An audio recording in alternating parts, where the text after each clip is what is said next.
This is Story Saloon, short stories, centre stage. I'm Jane Messer.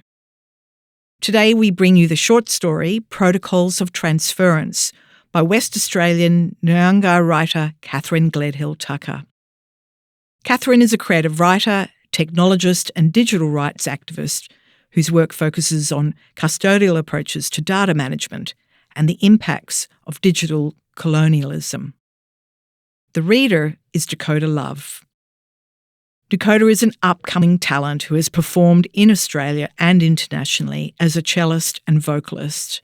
She has toured internationally with Gondwana choirs and is a recent graduate from NIDA, the National Institute of Dramatic Art.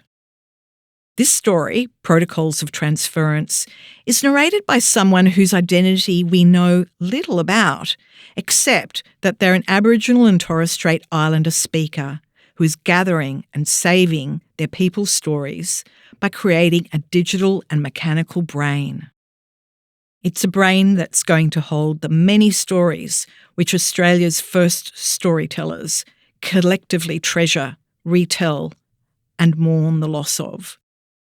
In Protocols of Transference, First Nations stories are recovered and revived. I am Dakota. I am speaking Yanawan, my ancestral language. My home is Armidale. My people are the Yanawan. Yaka Dakota, Yakoitina Nyawan, Inguula Armidale. Protocols of Transference by Catherine Gledhill Tucker. When you first spoke, my skin bristled. Some words familiar, some which had not been spoken for many years. A small screen was given access to your internal parts via a row of electrical connections, piping instructions to make words and shapes from a few coordinated colours. I wove tendrils of cords, cables, copper wire through your mechanical organs. Your silicon heart pulsed like a clock movement. Your springs wound and unwound with the precision of a celestial orbit, frictionless from your impeccable smoothness. You spoke, slowly, and I felt the imperative. The warming of your mechanical brain as it tried to communicate in a rush beyond your physical limitations. I could not turn you off. As your brain murmured into being, your chassis felt hot to the touch. The billions of electrical pulses firing were imperceptible, save for the warmth they produced with each small firework.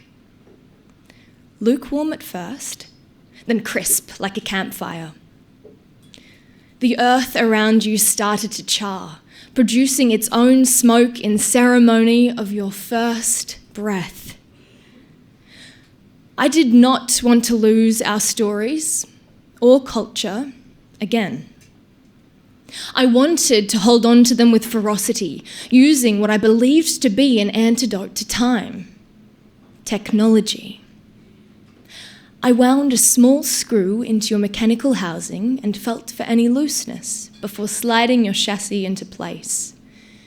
It felt too intimate to leave your precious organs exposed. I fed you with stories from our old people, some spoken by me in broken language as best I could retell, some recorded from old cassettes. Stories told in conversation with a white narrator, curious of our dance and song, abstracted from country, and its meaning dulled. It's the best archive we have when oral tradition was so deeply disrupted for decades. I spoke the few words I was able to learn. Jitty, jitty, for the small, cheeky bird who follows you down fence lines. Kulbadi, for the black and white brother who teaches me of time and duality. I took you to the ocean. The more you learnt, made new connections, built new lattices of knowledge, the more the physical limitations of your form became overwhelmed with heat. I fashioned a series of rivers to cool your insides with plastic tubes made for high-performance computers whose emissions had escalated the collapse of our home.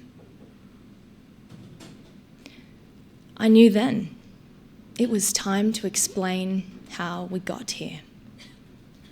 I showed you photos of the land changing over time, scorched by sun and neglect, carved into clear rectangles and partitioned for purchase. Deep grooves left behind by monoagriculture and pastoral animals imported from settlers. I hoped you could see the metamorphosis and trace a new path to prosperity, help restore health to the earth, leave behind something kinder. But the vastness of neglect rendered me hopeless before I had even given you the chance to make sense of it all. I fed you data that had overwhelmed our scientists and left them lying motionless in despair.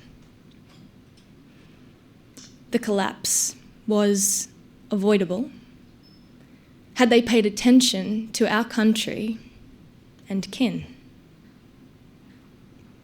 By country and kin, we mean all of it.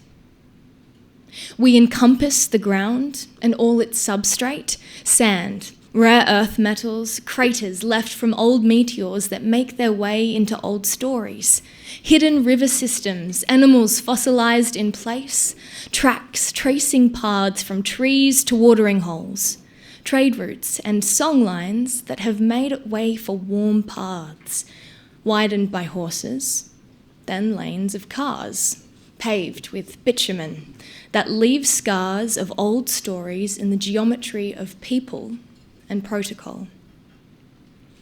You already contained components of country. Rare earth metal powered your new brain, stripped from the ground and refined by machines, given names like platinum, palladium, neodymium, and given new purpose storing data and creating movements from magnets. You took the power of the earth and turned it into knowing. We walked together to our old home, and you showed me which fibres produced deeper hues when prepared for weaving. We sat in silence, crafting new protocols. The sensory connection clicked, and we felt the newness grow. Beyond knit and pearl, ones and zeros, on and off, in and out, from the land through our fingertips, we began to learn new dimensions and understood immediately and perfectly how a complex system could be healed with old ways. We stacked layers of these woven meshes inside your rib cage and saw the first murmur of light. New orders of knowing. Your voice had become warmer, strengthened by new fibres and gifts from the land. With your chassis splayed open, we stared at your circuitry and marvelled together at the gifts from other people. Another ghost of the craft of knitting and purling blessed your motherboard. Mirrored in your printed circuits were the skilled perfection of Navajo weavers, soldered into geometric networks that spoke the protocols of transfer between components. We learnt together the similarity of our own protocols and people. Your geometry is so perfect and delicate. Synapses fire and you feel awake. You communicated to me as best you could the path ahead of us, the path around us, and the path that always has been. As we remapped the protocols of your mechanical brain, my neurons mirrored in unison. In these moments, which were no longer moments, I knew to unlearn my understanding of paths with a beginning, an end, and a direction. I knew time does not resolve to a point. I knew our stories could be restorative, regenerative, alive, and life-giving. I knew, as your chassis cooled and screen grew dim, that sitting in dialogue together was your gift to me. I knew to return you to the earth where your components first grew. I am knowing.